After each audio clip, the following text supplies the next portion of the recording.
Hello friends, welcome to our YouTube channel online judiciary. Online judiciary में आप सभी का स्वागत है। मेरा नाम है मोहित चौहान। आज हम अपनी कॉन्ट्रैक्ट एक्ट की सीरीज़ की सेकंड क्लास पर हैं। आज हम अपनी इस क्लास में 3 टॉपिक्स को कवर करेंगे जो कि हमारे हैं। बेसिकली पहला है हमारा source of Indian contract act 1872 कि इंडियन कॉन्ट्रैक्ट एक्ट के जो सोर्सेज हैं वो बेसिकली क्या क्या माने जाते हैं। सेकंड है हमारा इंडियन कॉन्ट्रैक्ट एक्ट क्या है, बेसिकली कॉन्ट्रैक्ट होता क्या है उसके बारे में हम देखेंगे। थर्ड हमारा जो टॉपिक रहेगा वो है हमारा फॉर्मेशन ऑफ कॉन्ट्रैक्ट, मतलब कॉन्ट्रैक्ट की फॉर्मेशन किस प्रकार से होती है। तो आज हम अपने कॉन्ट्रैक्ट की जो बेयर एक्ट है उससे के साथ डील करेंगे। तो इस फॉर्मेशन ऑफ कॉन्ट्रैक्ट में हम बेसिकली प्रपोजल को देखते हैं, प्रपोजल और एक्सेप्टेंस। तो इसमें आज हम प्रपोजल के बारे में बात करेंगे। तो चलिए शुरू करते हैं। अगर आप हमारे चैनल पर नए हैं तो हमारे चैनल को सब्सक्राइब कर सकते हैं और वीडियो को लाइक कर सकते हैं। तो चलिए शुरू करते हैं। तो सबसे पहले हम सोर्सेज की बात करेंगे कि इंडियन कॉन्ट्रैक्ट एक्ट के सोर्स क्या होते हैं, जो कि मैं पहले से ही लिख करके लाया हूँ, जिसमें हम पहले नंबर पर जो सोर्सेज है हम उसे लेजिस्लेशन मानते हैं।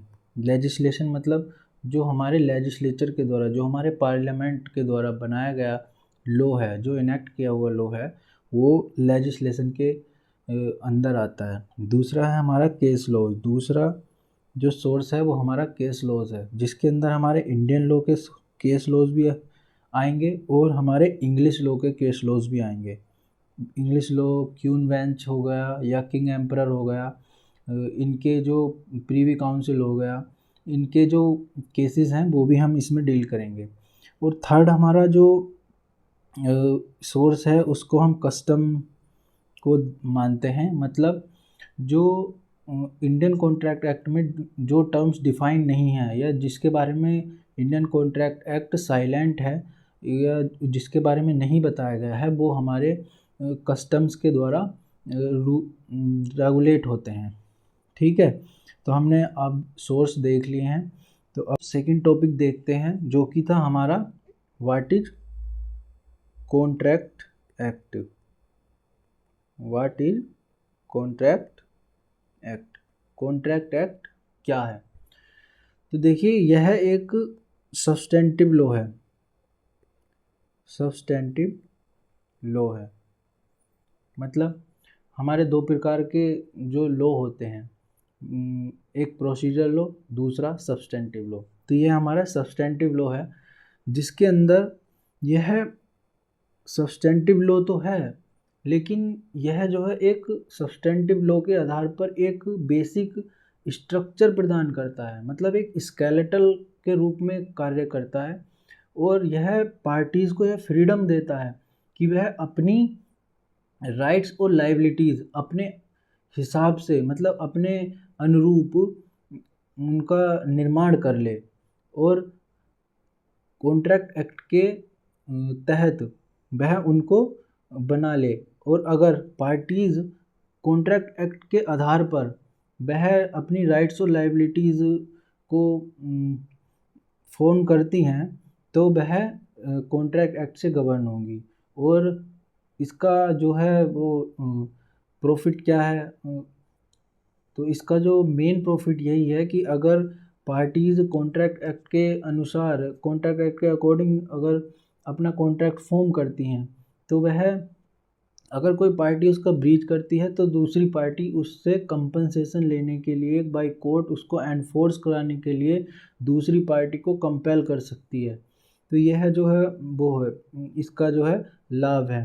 तो देखिए, यह जो है एक बेसिक लॉ है मर्केंटाइल लॉ का। इसी के आधार पर हमारे सारे मर्केंटाइल लॉ के जो लॉ होंगे, लॉ हैं, वो सब इसी के आधार पर बने हुए हैं।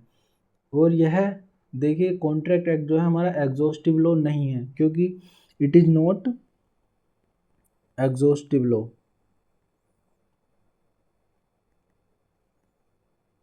यह हमारा एग्जॉस्टिव लॉ नहीं है। क्योंकि देखिए एग्जॉस्टिव लॉ यह क्यों नहीं है, क्योंकि इसमें से खुद में से 2 एक्ट निकल चुके हैं जो कि हमारे थे, सोगा सेल्स ऑफ गुड्स एक्ट हुआ, पार्टनरशिप एक्ट हुआ, इंडियन पार्टनरशिप एक्ट है। टीपीए जो है हमारा वो भी इसी के आधार पर एक स्पेसिफिक टाइप का कॉन्ट्रैक्ट ही है। एनआई है हमारा, जो कि हमारे जो चेक वगैरह होते हैं या उनका जो डिजिटल ट्रांजैक्शन होता है वो सब एनआई एक्ट के द्वारा गवर्न होता है। देखिए एग्जॉस्टिव तो नहीं है, लेकिन हाँ ये एक बेसिक लॉ है जो सारे के सारे ये लॉ हैं, मतलब इस प्रकार के जो मर्केंटाइल लॉ हैं वो इसी के आधार पर सारे के सारे बने हुए हैं। लेकिन एक स्पेसिफिक टाइप के कॉन्ट्रैक्ट ही यह इन एक्ट में जो लेजिस्लेचर के द्वारा बना दिए गए हैं। ठीक है, तो हमारा दूसरा था ये कॉन्ट्रैक्ट एक्ट का टॉपिक, ये भी हमारा समाप्त हो गया। तो इसमें जो है एक हमारे जूरिस्ट हुए हैं एंसन, उन्होंने कॉन्ट्रैक्ट के बारे में क्या कहा था, तो देखते हैं इसकी उन्होंने क्या कहा था। अकॉर्डिंग टू एंसन के अनुसार the law of contract does not lay down rights and duties. मैंने अभी आपको बताया था कि कॉन्ट्रैक्ट एक्ट जो है वो राइट्स और ड्यूटीज़ डिफाइन नहीं करता, वह एक स्केलेटल की तरह कार्य करता है, मतलब एक ढांचे की तरह कार्य करता है।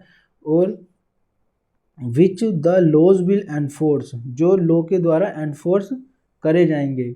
It consist of limiting principles within which parties में creates rights and duties for themselves. मतलब यह मैंने अभी बताया था कि यह जो एक्ट है ये अपने जो पार्टीज़ है उनको अपनी राइट्स एंड लाइबिलिटीज़ को फॉर्मेशन करने की फ्रीडम देता है।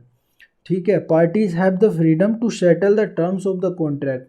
पार्टीज़ के पास फ्रीडम होती है कि वो अपनी कॉन्ट्रैक्ट की जो टर्म है वो सेटल कर सके, प्रोवाइडेड दैट, परंतु those terms are not violation of basic principle, परंतु वे जो बेसिक प्रिंसिपल जो कॉन्ट्रैक्ट का होता है वे उसका वायलेशन नहीं करना चाहिए। मतलब वो जो हमारा जो बेसिक स्ट्रक्चर कॉन्ट्रैक्ट एक्ट ने दिया है वो उसका वायलेशन नहीं कर सकती है, और अगर कोई टर्म्स उसका वायलेशन करती है तो वो कॉन्ट्रैक्ट एक्ट से गवर्न नहीं माना जाएगा। ठीक है, basic principle given under the law of contract. तो देखिए ये एंसन जो जूरिस्ट हैं उनके द्वारा कॉन्ट्रैक्ट की डेफिनेशन दी गई थी जो मैंने अभी आपको समझाई है। ठीक है, तो अब हमारा दूसरा टॉपिक भी समाप्त हो गया है। अब हम अपने थर्ड टॉपिक पर चलते हैं जो कि हमारा मेन टॉपिक है, फॉर्मेशन ऑफ कॉन्ट्रैक्ट। थर्ड हमारा टॉपिक है फॉर्मेशन ऑफ कॉन्ट्रैक्ट। कॉन्ट्रैक्ट का फॉर्मेशन किस प्रकार से होता है, फॉर्मेशन ऑफ कॉन्ट्रैक्ट। देखिए इसमें मैं आपको एक फॉर्मूला बताऊंगा जो कि हमारे कहते हैं कि कॉन्ट्रैक्ट किस प्रकार से कहाँ से लेकर किस किस स्टेप के द्वारा जो है कॉन्ट्रैक्ट फॉर्म होता है। तो उस फॉर्मूले को आप सब अपने याद कर सकते हैं, हम उसको बार बार आगे भी उसको पढ़ेंगे तो ये रिवीजन के तौर पर आपके कार्य करेगा। तो यह जो है देखिए सबसे पहला जो फॉर्मेशन ऑफ कॉन्ट्रैक्ट का हमारा सबसे पहला स्टेप जो होता है, मतलब कॉन्ट्रैक्ट का जो फर्स्ट स्टेप होता है वह होता है एक प्रपोजल। किसी पार्टी के द्वारा प्रपोजल दिया जाता है। ठीक है, अब जब प्रपोजल दिया जाता है तो उसकी प्रपोजल देने के बाद उस प्रपोजल का किसी अन्य व्यक्ति के द्वारा उसका एक्सेप्टेंस भी होता है, उसका एक्सेप्टेंस भी किया जाता है। प्रपोजल हो गया, उसका एक्सेप्टेंस हो गया। ठीक है, एक्सेप्टेंस होने के बाद ये क्या बनता है, ये हमारा बनता है प्रोमिस, ये हमारा प्रोमिस बनता है। ठीक, प्रपोजल का एक्सेप्टेंस ये दोनों मिलके क्या बनते हैं, प्रोमिस बनते हैं। ठीक, और प्रोमिस में जब हम कंसीडरेशन मिला देते हैं, कंसीडरेशन, ठीक, प्रोमिस और कंसीडरेशन जब हम मिला देते हैं तो वो हमारा बनता है एग्रीमेंट, वो हमारा एग्रीमेंट फॉर्म हो जाता है, एग्रीमेंट बनता है। ठीक, और एग्रीमेंट के अंदर भी हम सेक्शन 10 के जो एसेंशियल हैं वो फुलफ़िल कर देते हैं। सेक्शन 10 की जो कंडीशन है वो अगर फुलफ़िल हो जाती हैं तो तब जा कर के हमारे एक कॉन्ट्रैक्ट का फॉर्मेशन होता है, तब जाके हमारा एक कॉन्ट्रैक्ट बनता है। तो देखिए ये एक बेसिक फॉर्मूला है, इसको हमेशा ध्यान रखना है कि एक कॉन्ट्रैक्ट किस प्रकार से कहाँ से बनना शुरू होता है और लास्ट में कहाँ तक बनता है। तो हमारा हम देखते हैं कि इनकी डेफिनेशन कौन कौन से हमारे सेक्शन में दी गई है। तो हमारे प्रपोजल की जो डेफिनेशन है वो हमारे सेक्शन 2A में डिफाइन की गई है। 2 का क्लोज ए में प्रपोजल की डेफिनेशन है, ठीक है। 2 के क्लोज बी में ही हमारी एक्सेप्टेंस की डेफिनेशन है और 2 के बी के अंदर ही हमारी प्रोमिस की भी डेफिनेशन दी गई है, ठीक है। और जो कंसिडरेशन की डेफिनेशन वो हमारे 2 क्लोज डी में दी गई है और एग्रीमेंट की जो डेफिनेशन है वो हमारे 2 क्लोज ई में दी गई है। सेक्शन 10 ये हमारा लिखा हुआ है ही, और जो कॉन्ट्रैक्ट है वो हमारा 2 क्लोज एच में दिया गया है।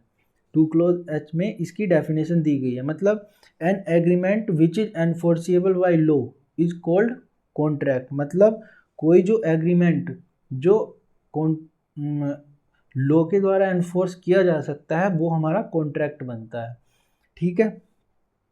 तो ये हमारा बेसिक फॉर्मूला है, इसको ध्यान में रखना है। आज हम बात करते हैं अपने जो मेन वो है हमारा प्रपोजल। अब हम प्रपोजल के बारे में देखते हैं। तो जो प्रपोजल की हमारी डेफिनेशन दे रखी है इंडियन कॉन्ट्रैक्ट एक्ट के सेक्शन 2 क्लोज ए में हमारी डेफिनेशन दे रखी है, जो कि मैंने पहले ही लिखी हुई है। इसको हम पढ़ते हैं सेक्शन 2 क्लोज ए में। इसका एक एक वर्ड बहुत ही इम्पोर्टेंट है, तो अपने कॉन्ट्रैक्ट एक्ट को शुरू करने से पहले प्रत्येक स्टूडेंट यह ध्यान रखे कि उसके पास एक बेसिक एक बेयर एक्ट होना बहुत आवश्यक है, बहुत इम्पोर्टेंट है। तो अब हम इसको रीड करते हैं। देखिए, व्हेन वन पर्सन, मतलब व्हेन वन पर्सन, ठीक है। वन पर्सन का मतलब है कि पर्सन जो है वो एक सर्टेन पर्सन होना चाहिए, मतलब एक सर्टेन पर्सन के द्वारा ही प्रपोजल दिया जाना चाहिए। जो प्रपोजल दिया जाएगा वो एक सर्टेन पर्सन के द्वारा दिया जाएगा। सिग्निफाइज टू अनोदर, सिग्निफाइज का मतलब हम जानते हैं। सिग्निफाइज का मतलब होता है कि कम्युनिकेट करना, मतलब जो पर्सन के द्वारा जो प्रपोजल दिया गया है उसका कम्युनिकेशन भी होना जरूरी है। सिग्निफाइज का मतलब यहाँ पर ये दिया गया है, ठीक है। इसक फिर है हमारा टू अनोदर मतलब प्रपोजल। देखिए यहाँ पर था one person, signifies to another, इसमें जो अनोदर है वो अनसर्टेन पर्सन भी हो सकता है, मतलब अनसर्टेन पर्सन कैसे हो सकता है। इससे हमारा टू अनोदर से हमारा एक कॉन्सेप्ट निकलता है जनरल ऑफर का, जो कि वर्ल्ड एट लार्ज को भी किया जा सकता है, ठीक है। हिज विलिंगनेस टू डू और to abstain from doing anything, मतलब अब इसका क्या मतलब है।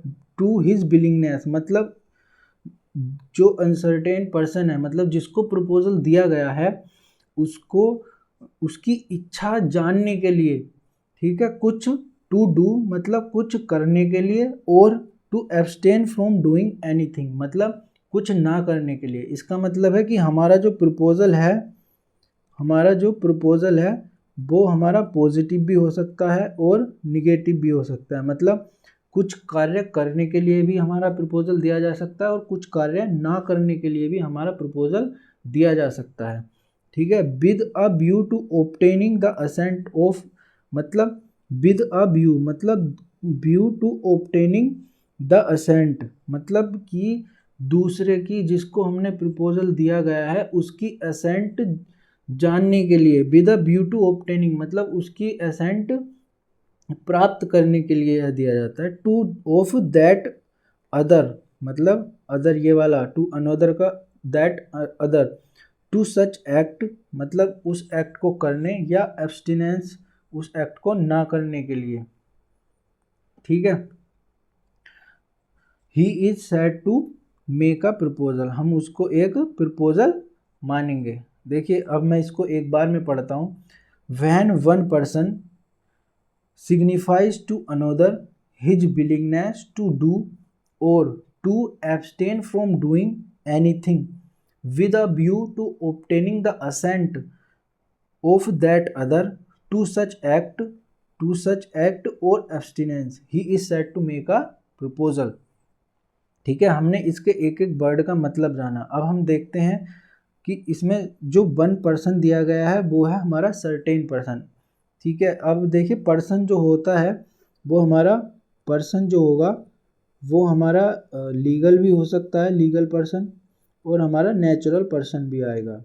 इसके अंदर हमारे दोनों पर्सन आएंगे, लीगल पर्सन भी और नेचुरल पर्सन भी। लीगल पर्सन के अंदर क्या क्या आता है, जैसे हमारी कंपनी हो गई, ठीक है, पार्टनरशिप फर्म हो गई, ये जितने भी हमारे लीगल पर्सन होते हैं वे भी आएंगे, और नेचुरल पर्सन के द्वारा भी हमारा प्रपोजल दिया जा सकता है। ठीक है, अब जो हमारा है प्रपोजल, अब जो प्रपोजल करने वाला है उसको हम क्या बोलते हैं, प्रपोजल करने वाले को हम प्रोमिसर बोलते हैं, और जो प्रपोजल एक्सेप्ट करता है उसको प्रोमिसी बोलते हैं। अब ये मैं अपने आप से तो नहीं कह रहा, ये हमारी जो कॉन्ट्रैक्ट एक्ट का सेक्शन 2 क्लॉज सी है उसमें यह दिया गया है। देखिए मैं बेयर एक्ट की एक PDF निकाल लेता हूँ, उसमें पढ़ते हैं इसको 2 क्लॉज सी को। ये हमारा इंडियन कॉन्ट्रैक्ट एक्ट का बेयर एक्ट है। इसमें 2 सेक्शन 2 है, ये है हमारा, और 2 क्लॉज सी इसमें है the person making the proposal is called promisor. मतलब जिस पर्सन के द्वारा प्रपोजल दिया जाएगा वह प्रोमिसर होगा। The person accepting the proposal is called promisee. मतलब जिस पर्सन के द्वारा प्रपोजल एक्सेप्ट किया जाएगा वो हमारा प्रोमिसी कहलाएगा। ठीक है, तो ये हमारी 2 क्लॉज सी में इसकी डेफिनेशन दी गई है। तो देखिए सिग्निफाइज, सिग्निफाइज का मतलब था कम्युनिकेशन। सिग्निफाइज,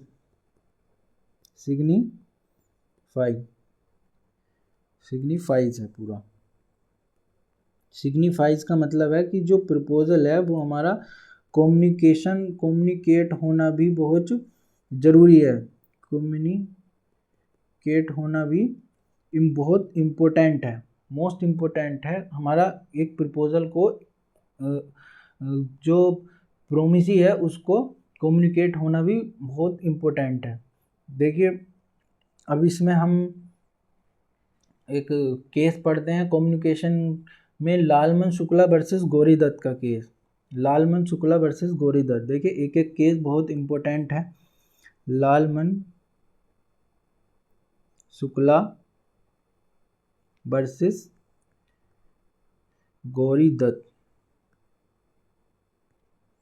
गौरी दत्त 1913 का यह केस है, लालमन शुक्ला वर्सेस गौरी दत्त।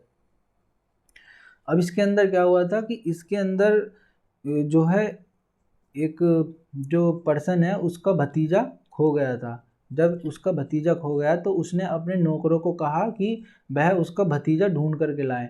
अब उसके कहने पर जो उसके सर्वेंट थे वो सब उसके भतीजे को ढूंढने चले जाते हैं, और वह उसका जो है भतीजे को ढूंढने चले जाते हैं। और जब वह उस अपने नौकरों को जो है अपने भतीजे को ढूंढने के लिए भेज देता है, तो उसके बाद वह एक हैंडबिल इशू करता है, मतलब एक प्रपोजल करता है कि जो कोई मेरे भतीजे को खोज करके लाएगा मैं उसको 1000 रुपये पे करूँगा। लेकिन उसके जो नौकर हैं वो उसके भतीजे को खोज करके ले आते हैं। अब जो है अब उसके नौकरों को पता चलता है कि हमारे जो मालिक है उसने 1000 रुपये ढूंढने वाले पर इनाम रख दिया था। अब वे जो कहते हैं कि हमें ही 1000 रुपये दे दीजिए, लेकिन वह मना कर देता है, क्योंकि अब वे जो सर्वेंट थे वो जाते हैं कोर्ट। अब कोर्ट इसमें कहता है कि जो नॉलेज थी प्रपोजल की वो उन सर्वेंट को नहीं थी, तो इसलिए उन्हें जो है यह जो उन्हें जो है मनी है वह नहीं दी जा सकती। ठीक है, तो यह हमारा लालमन शुक्ला वर्सेस गौरीदत्त का हमारा केस है 1930 का। तो इसमें एक केस और है हमारा हार्वे वर्सेस फेसी 1893 का। Harvey versus facie, Harvey versus facie 1893 का। इसको हम बम्पर होल पेन केस भी बोलते हैं, बम्पर होल पेन केस। देखिए इसमें जो है कोर्ट के द्वारा यह कहा गया था, कोर्ट के द्वारा यह हेल्ड किया गया था कि mayor supply of an information, mayor supply of an information, mayor supply of an information is not a proposal. इसके जो फैक्ट है वो हम देखते हैं। इसमें जो है एक पर्सन जो है इसके जो ये जो बम्पर होल पेन एक प्रॉपर्टी होती है, उसको ख़रीदने के लिए यह जो है डिफेंडेंट को एक लेटर भेजता है कि आप जो है इसकी जो लोएस्ट प्राइस है, जो बम्पर होल पेन की लोएस्ट प्राइस है, जो बम्पर होल पेन की जो बम्पर होल पेन की जो लोएस्ट प्राइस है वो मुझे कम्युनिकेट कर दीजिएगा। और यह भेजता है कि will you sell this property, क्या तुम इस प्रॉपर्टी को सेल कर रहे हो। तो जो डिफेंडेंट है वो जो है उसका लोएस्ट प्राइस सेंड करता है, लेकिन वो सेल करने के लिए हाँ या ना नहीं लिखता है।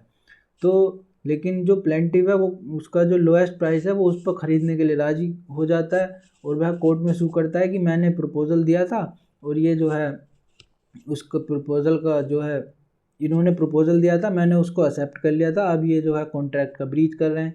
तो इसमें कॉन्ट्रैक्ट ने कहा था, वो कोर्ट ने कहा था कि जो mayor supply of an information है वो एक प्रपोज़ल नहीं हो सकता है।